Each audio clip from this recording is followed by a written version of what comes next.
So yesterday we did a video talking about Impact Wrestling, specifically one Impact Wrestling co-executive vice president, Don Callis, his future with the promotion and possibly him leaving Impact Wrestling and moving to AEW as a full-time on-screen talent managing the AEW World Champion Kenny Omega, also the Unified Impact World Champion Kenny Omega, AAA Mega Champion as well.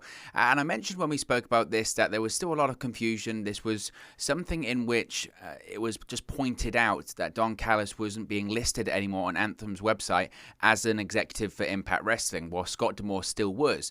Now, there was this discussion, obviously, because there was a report last year saying that Don Callis' contract was expiring with Impact Wrestling and he was set to move to AEW just to be an on-screen talent with Kenny Omega. So people started to look at that, and people started to look at Don Callis being removed from the Anthem website and what was going on. Well, I mentioned yesterday that lots of other reputable journalists were looking into this, and we would have an update soon, possibly when it comes to Don Callis' future with Impact or possibly with AEW. Well, it does look like we do have a future on this, and there might be something to this story. Now, Don Callis may have been given reduced duties with Impact Wrestling. Now, as I mentioned, over the weekend, several sources on social media and Reddit and all that kind of stuff emerged, noting that Don Callis is no longer listed as an executive vice president of Impact Wrestling on Anthem Entertainment's corporate website. Now, this change caused many to speculate whether Don Callis' responsibilities in the promotion have been reduced or if this is a signal for his departure from the promotion. Now, Dave Meltzer has spoken on the possible changes during the most recent episode of the Wrestling Observer radio show, noting many backstage at Impact have hinted that he may end up as a full-time manager on All Elite Wrestling in the near future. This is what Dave Meltzer had to say, quote, "On the website, Don Callis' name has been removed as an executive, and I've asked around, and I haven't got anything. Hopefully tomorrow we'll have more. Is it an angle? I don't know. Is it legit? Many people who are close to Impact and even Impact have been kind of hinting to me that they figure that Don Callis will end up as a full-timer in AEW as Kenny Omega's manager, and that does make sense." So when it comes to Dave Meltzer, I know people might say, well, what does really Meltzer know about Impact? He doesn't have the connections when it comes to Impact Wrestling. That is partially accurate, I think, and we're going to touch on someone that does have good sources with Impact in a second. It's important, I think, that Meltzer's information here is referenced, because when Meltzer talks about AEW, obviously he has very strong ties and sources to various high-ranking figures in AEW, most notably the highest-ranking official in AEW, that being the AEW president and CEO Tony Khan. It's well documented Dave Meltzer and Tony Khan are very close. They are friends. They do exchange information. So if Dave Meltzer really says anything about AEW in terms of insider information, all that kind of stuff, it's because Tony Khan or someone very close to the top has told him. So from an AEW point of view, if Dave Meltzer is saying that many expect him to become a full-time talent with AEW, that holds significance. Now, he is saying there that the Impact names he has spoken to are saying that, but I think also you do have to kind of sift through the information. This is why it's good to always question everything you read when it comes to wrestling journalism. You need to think how it makes you feel, what other reports you've seen, and do multiple reads, and that's why it's important. So I think Meltzer saying that Don Callis could end up as an AEW full-time talent is significant, but also Sean Ross Sapp of Fightful Select, which of course is Fightful's Patreon service. Be sure to check that out, subscribe. They drop a ton of exclusive and insider information, very reputable, very rarely get stuff wrong. And they have done a report on this, or Sean Ross Sapp notably has done a report talking about Don Callis, his future with Impact Wrestling. Now, Sean Ross Sapp has spoken to a talent in Impact Wrestling, of course anonymous, who believe that Don Callis will continue performing as an on-screen talent for Impact Wrestling. But the report did note that Don Callis' duties with Impact Wrestling have been reduced, with the other Impact Wrestling Executive Vice President, Scott D'Amore, quote, leading the charge in recent weeks. This is what the report had to say, quote, "We're working to find out exactly what the change is. We've been told that Don Callis of late has seemingly reduced duties when it pertains to Impact Wrestling, with Scott D'Amore leading the charge in the company." Now, of course, Don Callis has been appearing on both Impact Wrestling and AEW programming under the Invisible Hand nickname, managing both the AEW World Champion, Impact World Champion, and AAA Mega Champion Kenny Omega, and Impact Wrestling's good brothers, Doc Gallows and Kyle Anderson. Now, Don Callis was given the role of Executive Vice President of Impact in 2017 alongside Scott D'Amore. He and D'Amore and Ed Nordholm were given the responsibility of, quote, developing the creative direction for the company and managing the execution of the company's business plan. Easy for me to say. So That's really the update when it comes to Don Callis right now, is that there does seem to be something here. There does certainly seem to be something here, and he certainly got reduced duties. As to what that means, we don't know. What reduced duties are certainly doesn't sound executive. They don't sound like executive duties, do they? And it was interesting when we did the video yesterday, because it got a great reaction, I must say. And when I say a great reaction, it got a lot of people talking. Whenever I do videos here on the channel, it's not about getting overwhelming positive feedback. It's not about getting overwhelming negative feedback. I certainly don't do videos or anything like that purposely controversial to try and get negative reactions or any reactions. That's so easy, and I know people do that for views and clicks. I try not to do that. What I like to do here is try and find a story, try and dissect it, give you my opinion, give you a forum or an opportunity to express your opinion when it comes to these kind of stories. And the video that we did yesterday about Don Callis really did get a really interesting reaction, because a lot of people did think that it is a work, or they still think it's a work. They think it's kayfabe and we're looking too much into this. Because obviously this has been played up recently on WWE, on Impact Wrestling Television, in that Scott D'Amore and Don Callis have had a few confrontations backstage. Scott D'Amore's even gone up to Don Callis and say, look, you need to pick a side here. You can't do both. You can't be an executive of Impact Wrestling, but also be managing the Impact World Champion and regularly be appearing on AEW Dynamite, managing their World Champion as well. You have your duties as an executive. You need to do them here in Impact Wrestling. Now, of course, that's all kayfabe. That's all storyline.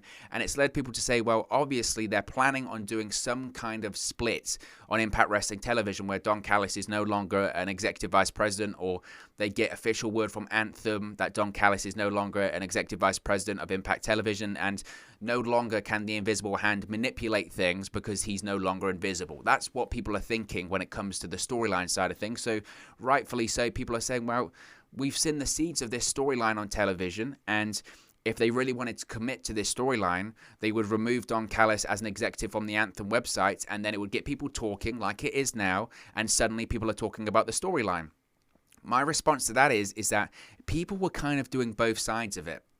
In that response is people were saying, well, they've only removed it from the website because it's kayfabe. Anthem have removed it from the website because they're kayfabe. So don't worry, he's still an Impact executive.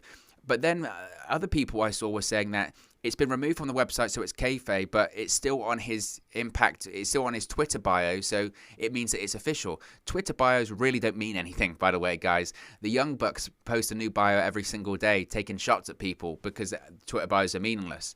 And do you think that Don Callis is on Twitter every single day? I hardly think he's that technologically savvy, or he's that keen on the minute details of Twitter bios and storytelling on Twitter and all that kind of stuff. I think he probably has other things to worry about.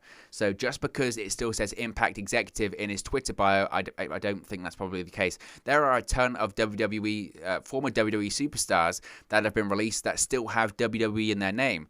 I think Hornswoggle still has Hornswoggle WWE in his Twitter account. He's not a WWE superstar. Twitter doesn't mean anything, really. So I don't think that the fact that he's still got it in his Twitter bio necessarily means anything. I think the Anthem thing on the website is relatively telling, but again, websites can be wrong. WWE all the time, right? I say this about WWE when you have a superstar that leaves the company and then their profiles move to the alumni section of the website. I mean, does it mean stuff? Sometimes. Sometimes does it mean nothing? Sometimes. They mix in when it's kayfabe, and they mix in when it's real. Right now, Daniel Bryan's in the alumni section of the WWE website. He is genuinely a free agent. It is legitimate. Brock Lesnar is in the alumni section of the WWE website. It is legitimate. He is a free agent. Sometimes, though, when people get fired on television, they get moved to the alumni section, and it's kayfabe. So who knows when it comes to the whole thing on the Anthem website. I don't know if necessarily you can look into it too much. I think the thing you do have to look into, though, here, and I mentioned earlier about questioning everything that you read, or maybe not necessarily questioning things, but looking for a bit of confirmation. If you see a report from one person, see if other people are saying the same things, and see if other reports in the past, this is what I always try and do. If I ever see a report, and we talk about it here on the channel, all that kind of stuff, if I see a report that someone's posted about anything, I always try and see has this come out of nowhere? Has it come out of nowhere, or have reports previously indicated that this might have been the case? And when it comes to Don Callis, this has kind of been hinted at. This has been subtly hinted at for a while now. As I mentioned, the report was by Wrestling Inc. last year. when it came to Don Callis and his future with Impact Wrestling. Now, that report said at the time that Don Callis' contract with Impact Wrestling was set to expire in January of 2021. And that the plans were, or at least a lot of people thought, that he would leave Impact, or certainly leave his role as an executive vice president with the company. He might remain as an on-screen talent for however long Kenny Omega is with Impact Wrestling for, but he would leave his role as an executive and he would just become an on-screen talent in AEW and become Kenny Omega's manager going forward. Now, that report, I didn't lend a lot of credence to for a variety of reasons, I must say. First of all, I'm not having a pot shot at Wrestling Inc. or their reputation, or their reputation of accuracy or anything like that, or their credibility. That's the word I'm looking for. I'm not questioning anything like that.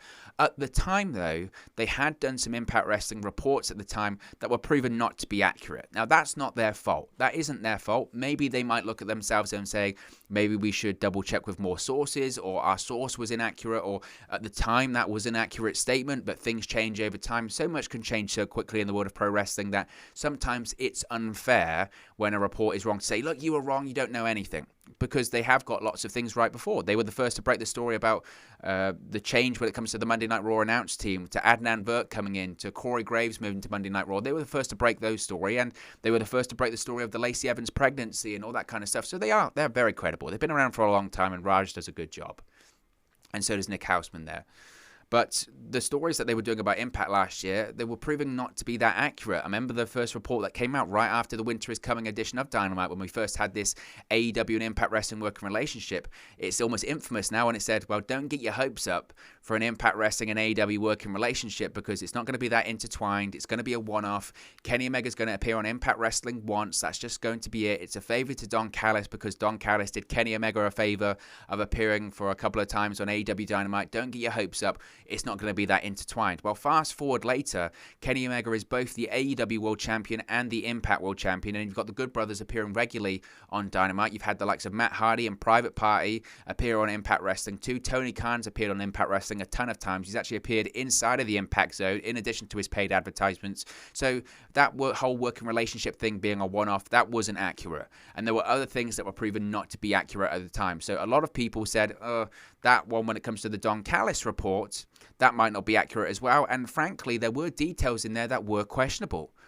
And I still think are slightly questionable, in the sense that if you're an executive with a company, you have to remember Don Callis is an executive vice president of Impact Wrestling, but he is an executive at Anthem as well. He is an Anthem employee. He is not an independent contractor. When you're an executive at a company, you are not an independent contractor, like you are when you're a talent in the world of pro wrestling. We know so much about independent contractors when it comes to pro wrestling. If you're an executive in the company, chances are you are an employee. Anthem's too big of a company, too rich of a company not to have their executives be employees. So if you're an employee with a company, your contract doesn't just expire. You're not on an independent contract. You don't have an end date to your working agreement. You might have a notice period that when you want to leave, or you get another job offer or whatever, you can then say, okay, that's that I'm going to have 6 weeks, 2 months, however long it is, a month. That's my notice period. I hand that in, I work my notice period, and then I leave. So the idea that Don Callis' contract was expiring in 2021, to me, felt odd. That didn't make a ton of sense to me. I didn't see how that would work. Maybe it was a case of Don Callis handed his notice in to Impact Wrestling as an executive in December, and his notice period was a month. You think about it, that would kind of add up the timelines. Remember, Winter is Coming, that was around the beginning of December. I think it was December 4th. If he handed in his notice that day, which I don't know he did, but let's just say for hypothetical sakes he did, he handed in his notice that day, and his notice period was a month, he would be finished at around the beginning of January of 2021. So not so much his contract expiring, but his employment with the company ended there as an executive. That would make sense, okay? So maybe it's just a bit of a miscommunication there. But my other thing that I kind of struggled with in that initial report when it came to Don Callis is, why would you leave an executive job, in granted a smaller company, but why would you leave an executive job, an executive position, a very senior position in a pro wrestling company? They're not the biggest pro wrestling company in the world, but they're reputable. It's a position of power in pro wrestling, which there aren't many in North America. It's a position of power. It's an executive position. You can really influence change, really influence things in that company, improve it, bring it on, and help try and resurrect Impact Wrestling. Why would you leave that to just become a talent? Yes, obviously a talent in a popular company. Yes, a talent in a company that's growing, and arguably the second biggest promotion in North America, maybe the second biggest promotion in the world. I think it's debatable. I think New Japan, you could say, is second just because of their history and their size, but AEW certainly becoming bigger and bigger and bigger and bigger every day. So I just felt at the time, why would you leave that? Why would you leave the insurance that comes with being an employee? Because obviously you get medical, dental, which you don't get as an independent contractor. Why would you leave a position of power? Why would you leave all of that just to become a talent where you don't have any of the benefits? You might make more money, but in the grand scheme of things, money taking away the benefits and the insurance and the ability of having a secure job, as secure as it can be, all that kind of stuff, why would you leave that? That to me felt slightly confusing, and I didn't really understand that at the time. And to be honest, if we do find out that this is accurate and Don Callis has left Impact Wrestling and he is going to become a full-time talent with AEW, I would say that I don't know if it's necessarily about the money. Maybe it's about the opportunity. Maybe it's just about the fact that, you know what, I've done the executive thing for 3 years. I'm kind of burnt out. It's easier for me just to be a talent and not have to worry about everything else, because let's face it, people can talk about the workload in being a talent, but as a talent, he's not taking bumps, he's doing promos, whereas being an executive, that's an everyday job, especially in the world of pro wrestling. That is 7 days a week, it never stops, round the clock. You hear those horror stories of being an executive with Vince McMahon. I don't know if it's like that in Impact Wrestling, but it's a very, time-consuming and demanding job, and maybe Don Callis doesn't want that anymore. I don't know. But there does seem to be something to this story. There does seem to be legs to it, in the sense that it does appear to be more than just kayfabe. If it is kayfabe, it's a very well-worked kayfabe story. And I just don't know if it is kayfabe, because the details are so minute, in the sense that people picked up on it because he got taken off the Anthem website. And now, like I said, reputable journalists, which would, if this was kayfabe, they'd be told that, oh no, it's an error on the website, all this kind of stuff. They would be told. This is the thing I think with this, that if it was kayfabe, or if Don Callis very much still was the executive with the company, it would be really easy for Anthem or to whoever to reach out to Sean Ross Sapp or Dave Meltzer or whoever and say, no, don't worry about it, it's just a mistake, he still was an executive. Nobody's saying that right now. And sometimes silence can be deafening, right? Silence can tell the story that no words could. And nobody is saying that Don Callis really is still an executive with Impact Wrestling, which is quite telling, isn't it? That's quite telling. And if his roles or his duties have been reduced, to me, that gives the indication of he's no longer an executive, or he's just focusing on a talent, or he's doing a bit of a gardening leave. He is slowly leaving, and he's slowly doing a handover to Scott D'Amore and Ed Nordholm. I don't know.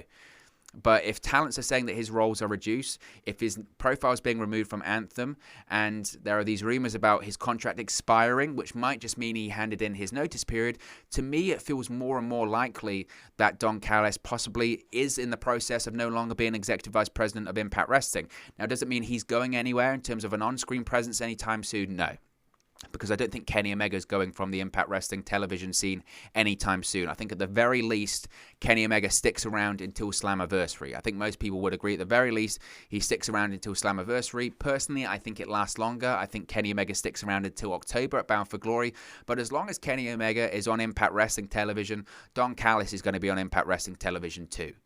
So in terms of being a presence on screen, he won't go anywhere anytime soon. And I almost look at it now, it's a Paul Heyman kind of scenario, isn't it, with WWE? Because people will say, well, how can he stick around when he was previously an executive? Doesn't that make it awkward? Doesn't that make it confusing for talents and all that kind of stuff? And the answer is, I mean, it can, but it depends how you manage it. Again, for me, it's a Paul Heyman situation. Paul Heyman was the executive director of Monday Night Raw for about 18 months or so. And then because of the pandemic and because of ratings and because the creative direction wasn't what Vince McMahon wanted, all that kind of stuff, it was determined that Paul Heyman should be removed from that position. And he was. He was no longer the executive director of Monday Night Raw, and Bruce Pritchard replaced him. Initially on a temporary basis, and he's still the executive director of both Raw and SmackDown. So Paul Heyman's no longer in an executive position of WWE, but he's still an on-screen talent. He's an on-screen talent with Roman Reigns, and whenever Brock Lesnar comes back, he'll be an on-screen talent with Brock Lesnar. And it's kind of the same with Don Callis. Just because he's an executive doesn't mean that he can never appear on television again for Impact Wrestling. He's an on-screen talent for Kenny Omega because he's Kenny Omega's manager. And it's kind of the same situation as that. So, look, we'll find out more. Like I said, this is a developing story, and there's no doubt we're going to find out more over the course of the next couple of weeks or so, especially when it pertains to all of these people, Dave Meltzer, Sean Ross Sapp, trying to find out. I have faith that they'll find out the information here. But look, guys, as always, this is just one man's opinion. What are your thoughts on the update when it comes to Don Callis' future with Impact Wrestling, with his roles being significantly reduced in the last couple of months? Let me know your thoughts in the comment section below. I'll do my best to respond and reply to all of your comments. Really enjoy interacting with you guys, talking about WWE, Impact Wrestling, AEW, New Japan Pro Wrestling, all things pro wrestling here on the channel. So be sure to get involved in the community, drop a comment below. All opinions are welcome. If you have enjoyed this video, please do smash a like on the like button too. Really does help us out here on YouTube. Go up the rankings and get into people's recommendation feeds if they haven't seen our videos previously. But most importantly, if you haven't already, please do subscribe to Wrestling News 365. You can do that by clicking the bottom right-hand corner of the screen right now. Or if you wait a few seconds, there'll be a subscribe button at the end of this video, along with another video for you to watch. Thank you very much for watching, listening, streaming, or have you come across this video today, and I'll speak to you again very, very soon. Hey guys, thank you for watching, listening, streaming, or however you come across this video today. Be sure to click on the video on the right there to watch our next video, or click the bottom there to subscribe, or the bottom right hand corner. Thank you very much, and I'll speak to you again very soon.